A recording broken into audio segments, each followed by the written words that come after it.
Hey everyone, I'm King. In this video, I'm going to show you how to play the classic P.E.K.K.A bridge spam deck in 2025. Before we start, if you're new to the channel, make sure to subscribe. It really means a lot to me. Alright, let's get into it. If you don't know what the classic P.E.K.K.A bridge spam deck is, it's one of the oldest versions of the P.E.K.K.A bridge spam strategy. There are two main versions of this deck. One uses poison and minions, and the other uses fireball and magic archer. Alright, now back to the main topic, how to play this deck in 2025. I've broken it down into a few easy points. 1. General game plan. This is how to play against any random opponent. I'll explain how to start the match, which cards are safe to play early, and which ones you should avoid using right away. 2. Single elixir strategy. I'll go over how to play during single elixir time, what moves you should focus on, and how to build up your pushes. 3. Double elixir strategy. Here, I'll talk about what you should mainly do when elixir starts flowing faster, and how to pressure your opponent more effectively. 4. End game triple elixir. Finally, I'll explain how to finish the match strong and what to focus on when the game gets really intense. Let's start with the general game plan. The key here is to be patient and let your opponent make the first move. Don't rush things, play smart. Now let's talk about the single elixir phase. If your opponent isn't playing anything, there's a high chance they're either using a heavy deck or a cycle deck. If it's a cycle deck, they'll probably start by playing some cheap troops. If they're not doing much, they might be waiting to build up a big push with a heavier deck like Golem or P.E.K.K.A. Your main goal in single elixir is to figure out what deck your opponent is using, especially their win condition and spells, because those are what can catch you off guard. To start safely, you can play a Royal Ghost or Bandit at the back. You can also cycle a Zap or even drop a Battle Ram, but be careful. If they're using a heavy deck, dropping a Battle Ram too early can backfire. They might counter it with a P.E.K.K.A or Mega Knight and punish you hard. So in single elixir, your game plan should be passive and reactive. Focus on defending well, learning your opponent's deck, and only pushing when it's safe. Now let's talk about some common mistakes players make in single elixir.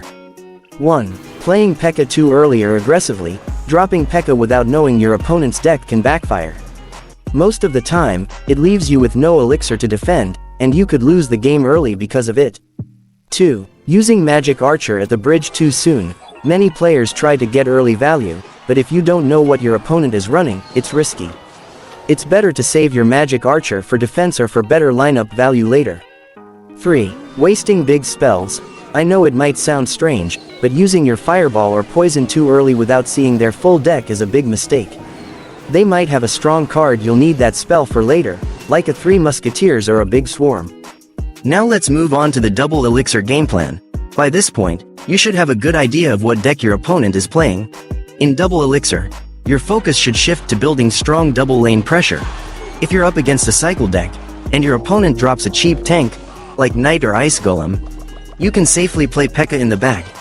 Even if they try to pressure the other lane, you'll have enough elixir to defend and then counter-push on both sides. Use your magic archer in the center. This helps clear out swarm troops that your opponent will likely use to stop your P.E.K.K.A. Also, don't be afraid to use your spells on grouped troops or buildings to support your push. But remember, don't overcommit. Always keep a bit of elixir in hand just in case your opponent tries to surprise you with a quick counterattack.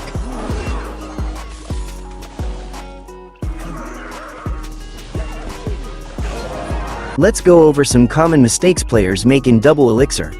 1. Not pushing both lanes. If your opponent has splash cards like Firecracker, Log, or Royal Delivery, pushing in one lane only gives them easy value. You're basically helping them defend more efficiently. By applying pressure in both lanes, you force them to split their defense and make mistakes. 2. Overcommitting. This is one of the main reasons players lose.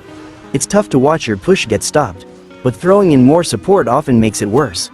If your push fails, just accept it, reset, and build up a new one with better timing and more elixir. Now let's talk about triple elixir or the end game. If the match reaches this stage, it usually means either your opponent is really good or you didn't apply enough pressure during double elixir. But no worries, in triple elixir, you should focus on creating massive pushes. If your opponent doesn't have a big spell, this is your chance to stack your troops and apply heavy pressure. Go for double lane pushes. For example, send Bandit and Battle Ram down one lane, and build a strong push with P.E.K.K.A, Ghost, and Magic Archer on the other. You should also start focusing on spell cycling. Use Fireball whenever you can get value along with tower damage. Use Magic Archer aggressively to chip away at their tower while supporting your pushes. This is your time to go all in. Just make sure you're keeping up the pressure and not letting your opponent set the pace. That's it for the video, guys. I hope this guide helps you out. I'm not saying you'll finish top 1 just by watching this. Winning games and pushing on ladder takes a lot of practice, patience, timing, and elixir management. But if you follow these tips, I'm sure you'll see a big improvement in your gameplay. You can also check out my other classic P.E.K.K.A bridge spam videos for more ideas on how to play against different matchups. Let me know in the comments if you'd like a detailed guide on specific matchups. Thanks for watching, and I'll see you in the next one. Peace.